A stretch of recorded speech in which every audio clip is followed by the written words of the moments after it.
With more than 2 million downloads, this is your number one source for true crime coverage in America. This is Murder in the Morning with Tony Bruschi and Stacey Cole. From the Hit Killers Podcast, Murder in the Morning. They really just don't get it in Canton, Massachusetts, or really a lot of that area for that matter. Kevin Elpert, the former police officer that was being, disciplined for his involvement in the Karen Reed case.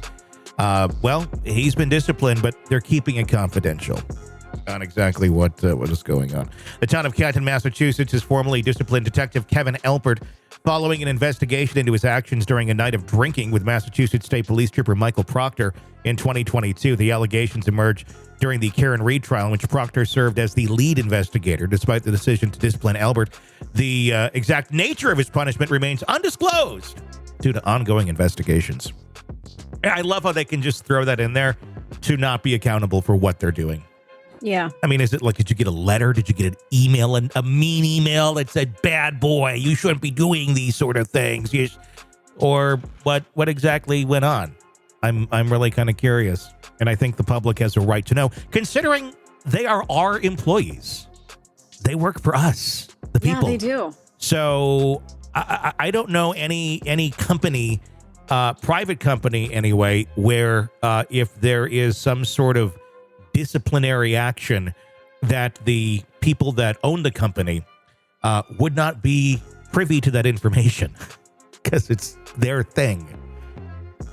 And can I just say this too? I've said it before when we've talked about, somebody being, what is the term? They're, I can't think of it. Help me. When they're like suspended without pay. Yeah. Well, when they're suspended with pay, I get pissed off. Oh, yeah. It's basically a paid vacation at that point. Exactly. We don't want you around because we're investigating you, but we're going to pay you in the meantime. And by the way, that's called vacation time. And we're going to investigate ourselves because everyone knows that when an organization that has troubles investigates themselves, it always works out well. Absolutely. Especially when you have... That drives me nuts. When you have power like the police do. Like, that's a little... no. This is insane. Canton Police Chief Helena Rafferty stated that the investigative report into Elpert's conduct is being withheld as it involves, where is it here? It involves ongoing investigations by other agencies. Additionally to the disciplinary decision made in a secret board executive session, it's classified as a personal record, further limiting its disclosure. Wow, you guys are great on transparency. Mm-hmm. Elpert's connection, it's just like, what can you do wrong in this case? Let's keep doing it. Elpert's connection to the case has drawn significant attention as his brother, Brian Elpert, owns the home where Boston police officer John O'Keefe was found unresponsive in the snow on January 29th, 2022. O'Keefe was the boyfriend of Karen Reed, who was later charged with his murder. Reed's defense has argued that she was framed, implicating Proctor, the Elpert family, and others in a potential cover-up. Proctor's testimony in the Reed trial revealed text messages between him and Kevin Elpert, further complicating the case.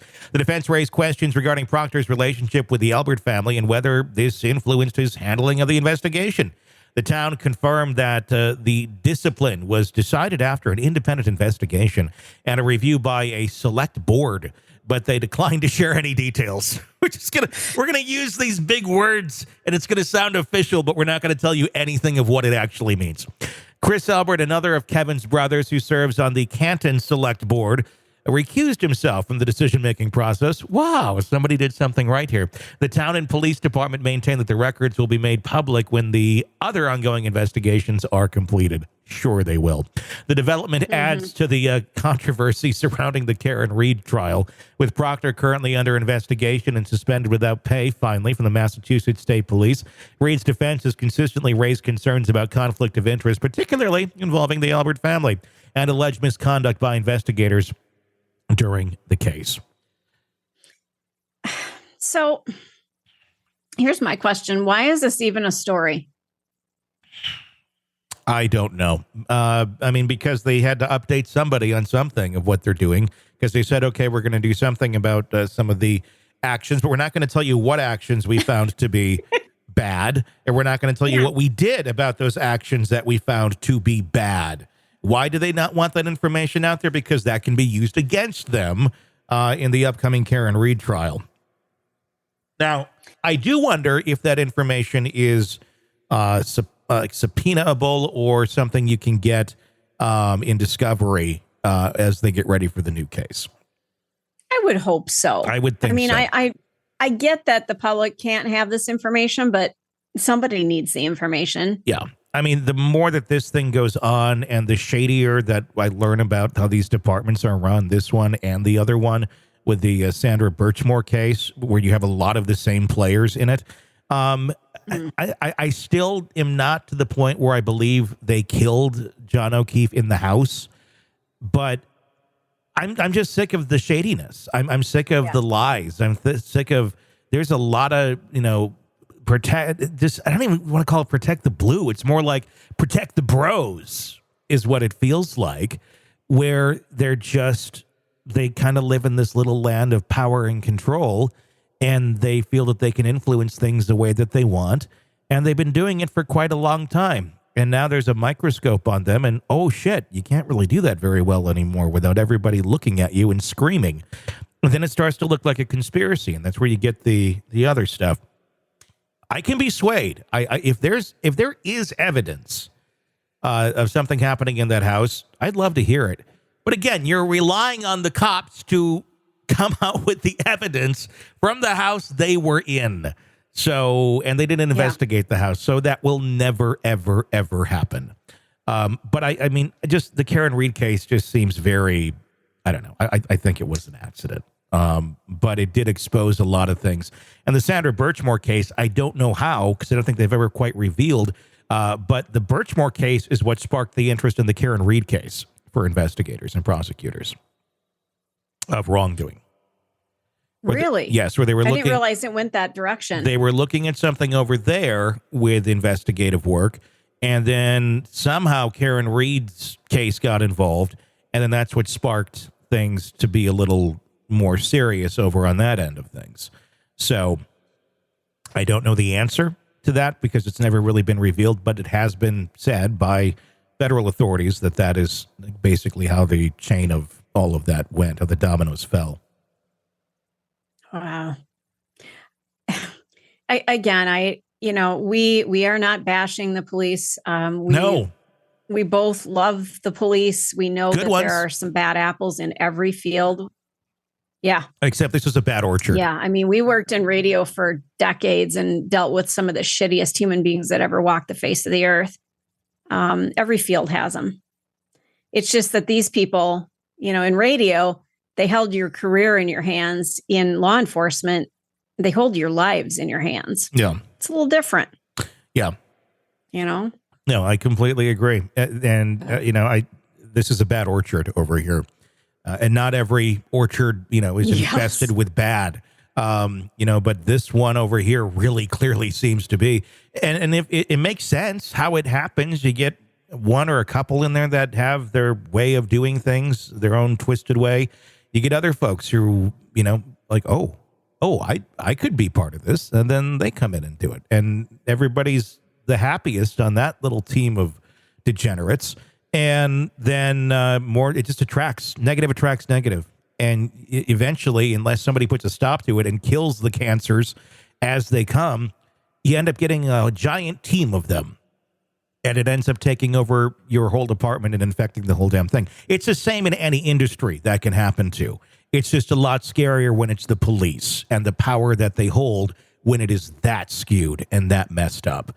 So that whole thing, I mean, I know there's a new, chief and all that, but there's a systematic problem in those departments over there right now that needs to be addressed and needs to be changed. They need to basically burn the orchard and plant some new trees because this is not good. They've got a credibility problem, so they are going to have to clean house, and really the ones who stay are absolutely going to have to be the best of the best, because I don't know how they get their reputation back. There needs to be more regular accountability and checks on people, not just, okay, you got on the force, which I don't know what the process is there, but in a lot of cases, it ain't that hard. It's a couple weeks of training and congratulations. You can now basically, boss people around with weapons. And you have a bit more authority than the average Joe. In things like the FBI and higher ranking places, I mean, I'm not saying there's not corruption in other places, but every couple of years, they do checks. They do polygraphs. They make sure that the people that are working for them are still mentally sound to do the job. And I think we need to do that. And it should be done independently, not of the department themselves, self-checking themselves, but look at it. Just take a check. People change. People, especially when you're in a career where you're dealing with some of the scummiest people on earth as a police officer, there's going to be situations where those scummy people that don't want to be caught may try and entice an officer not to catch them. And deals are done, and there's shady stuff that happens. And there's, I'm not saying by any means every officer gets involved in that, but it happens. And it may happen sometimes to the ones that came in and, had the best of intentions, but were able to be swayed by some dark shit. It just should be done, just to be checked, to make sure everything is on the up and up so we don't have these problems. I'm sick of hearing about these problems. I'd like to go back to the days of officer friendly and everything is fine and good. And I'm sure there was still shit going on then too, but there needs to be a higher level of accountability for the people that we put into these positions than we have right now, because it feels like in so many places it's out of control. 100%. 100%. And it just, and I hate it because it destroys the reputation of the good ones. And there are plenty of good ones who are putting their lives on the line, getting paid absolute shit for doing it. And then they have to basically be treated by the general public that doesn't decipher good versus bad. It's just all bad or all good. And then they get thrown into the bad category when they're not. And there needs to be more accountability. That's the kind of the long and short of the whole thing, I think. Absolutely. So, in a nutshell, absolutely. So there's a lot more to come on this story, and of course the Sandra Birchmore as well. You're in the thick of a true crime saga, every detail sinking in, and then, wham, a commercial about something you couldn't care less about. It's like being served a microwaved dinner at a 5-star restaurant. But it doesn't have to be this way. Go for True Crime Today Premium Plus on Apple Podcasts. With True Crime Today Premium Plus, you get uninterrupted, ad-free episodes, extended interviews that dig even deeper into the muck, and early access so you can brag to your friends. It's like ordering the secret menu at a crime buffet. So, search for True Crime Today Premium Plus on Apple Podcasts, subscribe, and savor every twisted detail without interruption. You're in the thick of a true crime saga, every detail sinking in, and then, wham, a commercial about something you couldn't care less about. It's like being served a microwaved dinner at a 5-star restaurant. But it doesn't have to be this way. Go for True Crime Today Premium Plus on Apple Podcasts. With True Crime Today Premium Plus, you get uninterrupted, ad-free episodes, extended interviews that dig even deeper into the muck, and early access so you can brag to your friends. It's like ordering the secret menu at a crime buffet. So, search for True Crime Today Premium Plus on Apple Podcasts, subscribe, and savor every twisted detail without interruption.